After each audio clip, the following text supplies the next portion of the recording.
Hi everyone, it's Aisling here. Today I'm going to be running through some insightful tips and predictions for the Leaving Cert English paper 2025. We have worked with an expert teacher for all of these predictions, so they're based on years of experience and careful analysis of past exam paper trends.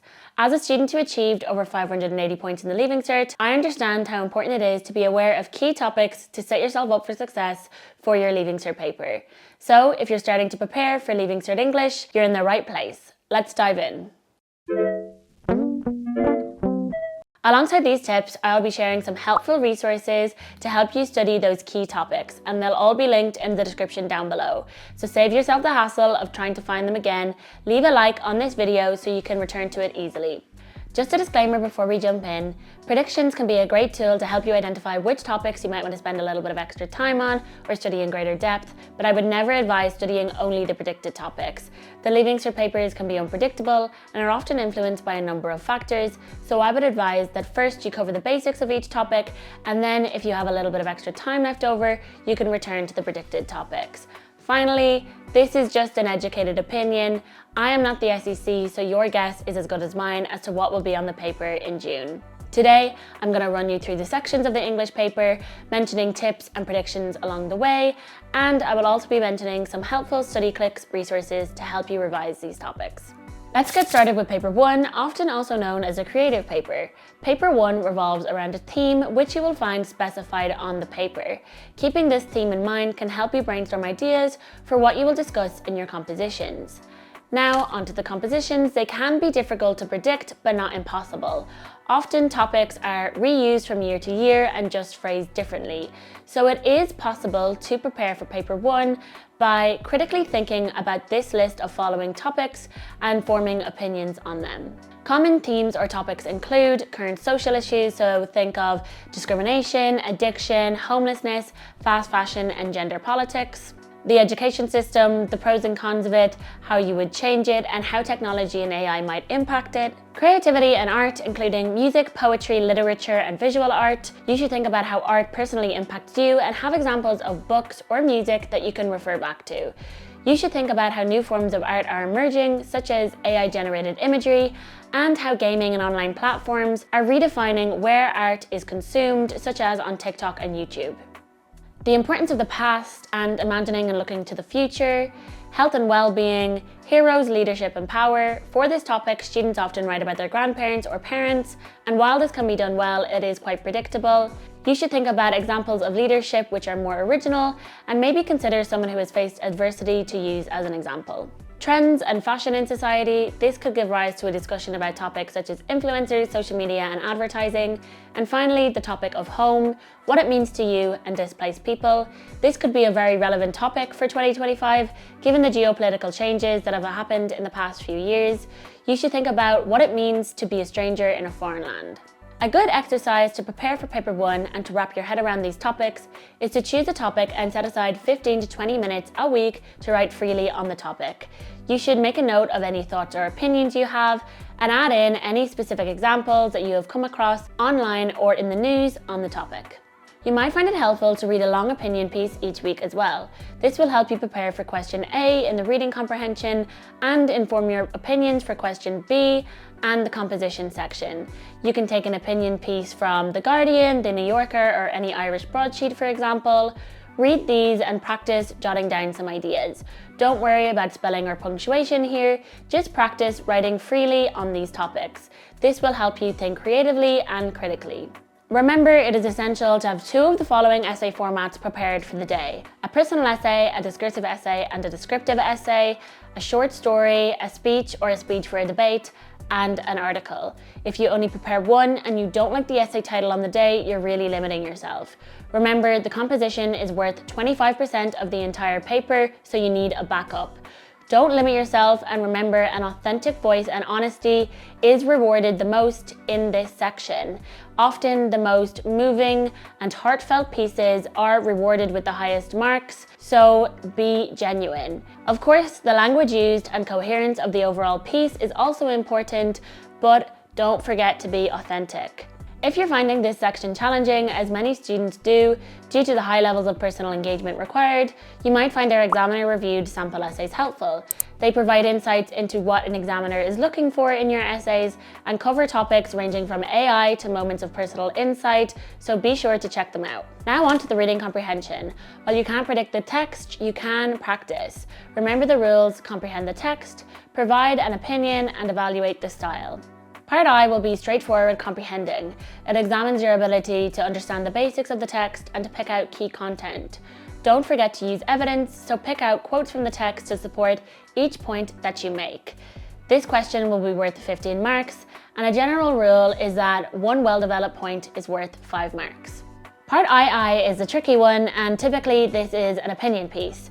Students who can think critically and originally are rewarded here. Specifically, a student who do well will draw on contemporary real-world examples to support their opinion, and an even stronger student will be able to link their opinion to the text they have just read. This section is also worth 15 marks, but generally 2 well-developed points are sufficient. Part III, or Part 3, is the style question, and for this question, students should show an awareness of language techniques and be able to discuss how the style used is effective. Students should revise the 5 genres of language, their common stylistic features, and be ready to pick out 4 examples for each. A helpful approach to revise for this section is to go back and look at the marking schemes of past papers where the SEC has identified examples of the 5 genres of language. You can do this by accessing the past papers on Studyclix. Now, in relation to style of question, let's look at some Part Bs for the reading comprehension. These have modernized in recent years, and often the medium you'll be asked to write in is digital, so think a school website or an online magazine, but the format has remained largely unchanged. You should focus on articles, specifically opinion pieces and editorials, and also open letters, which come up most frequently. Be aware of more modern formats which have been cropping up on the paper in recent years, such as podcast scripts and blogs. Finally, another format which students are often underprepared for and which hasn't featured on the paper in a while is the introduction to a collection of texts or essays. This could also come up as an introduction to a collection of writing which is in a digital format, so be aware of this. It's important to show genre awareness in the question B itself while also executing the task given. We have lots of examples of the different formats that you might be asked to write in under the video notes tab of the reading comprehension on Studyclix, so be sure to check that out to get yourself prepared for this section. Lastly, I have 2 final tips to help you succeed in paper 1. About a month before the exam, you should be keeping up with current affairs. A student who can reference current affairs in their paper demonstrates an engagement with society, which is always impressive to examiners, especially when so much of what they read can be generalizations. And my second tip is to avoid cliches and generalizations at all costs. They cheapen your writing, and frankly, they're boring to examiners who have had to read hundreds of scripts and definitely have seen them before. You are there to impress your examiner with your writing and ideas, including your range of vocabulary and your style, so be authentic and be sure to use a diverse vocabulary. Moving on to paper 2, or the study text paper. The content of this paper can be easier to predict. For the single text, I will be focusing on Shakespeare, which most students will have chosen as their single text. For the single text question, there will always be 2 options. For King Lear, it is likely that one question will focus on character or theme, and the other option will focus on dramatic technique or style, including an imagery-based question. Even though it's difficult to categorize the questions in this way, rest assured, if you cover the character of King Lear, you will inevitably be studying the themes of love, power, family, loyalty, and so on. Likewise, in revising the major characters of Lear and Gloucester, you will unavoidably be covering their relationships with more minor characters, so if you keep this in mind, you should be well prepared. For King Lear, the questions which have a strong possibility of coming up include: firstly, women in the play. Consider the juxtaposition between Regan, Cordelia, and Goneril, and you will need to look at their interactions with major characters such as Edmund and Lear. You might also have to compare and contrast the sisters. Lear and Gloucester are 2 characters which need to be analysed in relation to each other. How do they react and respond in similar ways? And how do they find redemption in different ways? You can also consider how they are treated by their children. Here you can see that although you will be analysing the characters, you will also be discussing the major themes such as love and family. It would be a mistake not to revise the role of the fool in King Lear. Although his lines can be difficult to understand at times, much of what he says is relevant for Lear and his daughters, and for the giving away of power. You should focus on a few of his key quotes and consider the key relationship between Lear and the Fool. The Fool can also enter into discussion between sight and clarity, another major theme of the play, and may well be considered a reoccurring motif, so could feature in an imagery or dramatic technique type of question. Another set of characters which also need to be revised are those of Kent and Edgar and their unwavering loyalty. You may be asked to compare these characters to the villains in the play. If we look back at past questions, there has been a recent trend to provide a quote or a statement, as was done in 2021 and 2018, which a candidate is required to reflect on or respond to. To tackle this question, you should take the time to carefully reflect on each of the key words in the quote or statement, and then create a mind map of key moments or potential points you might wish to discuss. To clarify, some of the key themes which you should consider are love, loyalty, power and authority, deceit and madness, humility, nothing or being reduced to nothing, and fortune and the gods. Some of the dramatic techniques which of course feature in the play are violence, the motif of sight and blindness, and the use of the storm as a metaphor for Lear's mental state. For help with studying the dramatic techniques, characters and themes in the play King Lear, Studyclix has created a new podcast series on King Lear. In each episode of this series, expert teacher Peter Tobin zones in on a specific aspect of the play and provides detailed instructions on how you should dissect King Lear in your exam.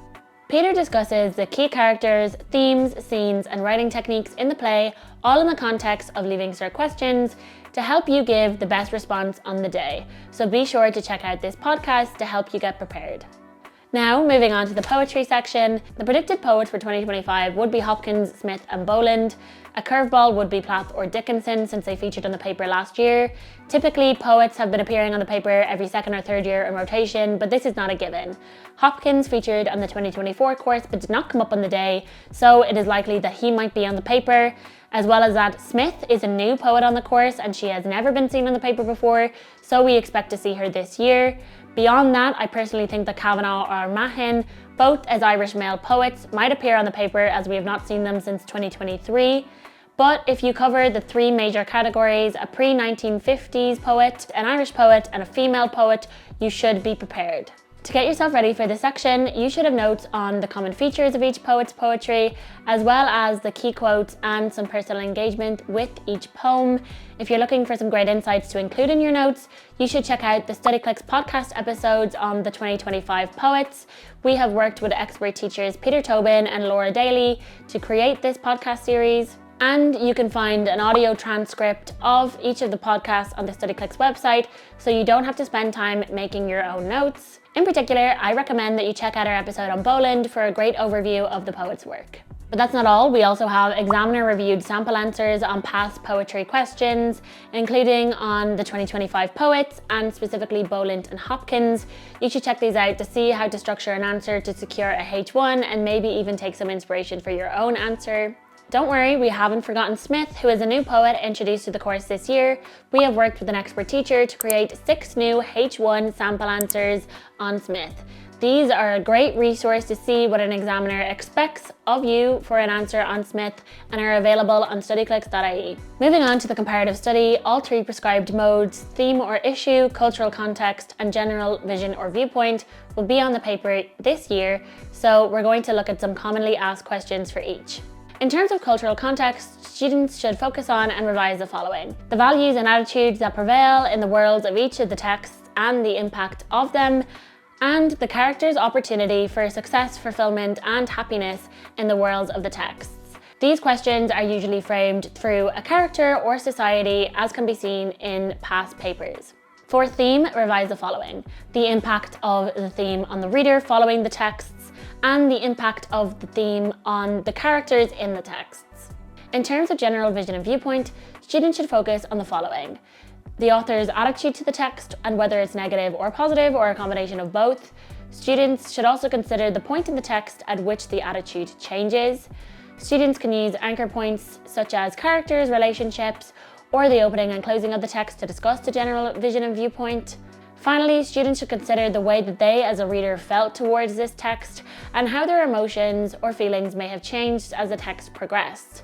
Students should create a word bank to describe such a change, and remember to always personally engage with the material, as this is key for general vision and viewpoint. My top tip for this section is to remember to constantly compare and contrast the texts. For each point you make on a text, you should highlight how the other texts align with this point or differ from it. If you want to find out how this can be done successfully, you should check out our teacher breakdown videos for past comparative questions. In these, a teacher will go through a student's response to a past comparative question and highlight what they did successfully or what they need to improve on. I recommend that you watch one of these videos and then go back and reflect on one of your own responses to a past comparative question with this feedback in mind to see what you might need to work on. Lastly, we're going to look at the unseen poetry section. As its name suggests, the content of this section can be unpredictable, but we see repetitive questions come up in this section each year. In particular, questions usually focus on the language or imagery used in a poem, how the poem impacted you, and the theme, tone, senses, and mood of each poem. To prepare for this section, students should revise their poetic techniques and have poetic terminology scattered everywhere throughout your answer to maximize marks. This section is often neglected by students and they don't revise it, so be sure not to fall into this trap. The best way to prepare for this section is to practice past paper questions. As only one unseen poem appears on the paper each year, you might want to check out the mock past paper questions on Studyclix for more options to practice. For the exam, make sure to write clearly, highlight keywords, and allocate your time wisely. Practicing past paper questions is the best way to get yourself comfortable with the layout of the exam, so make sure you do that. And with that, those are all of my tips for Leaving Cert English 2025. Remember, preparation is key for the exam, but make sure not to focus too much on predictions, as these are just predictions and not facts. Don't forget to subscribe for more prediction videos coming soon, and happy studying.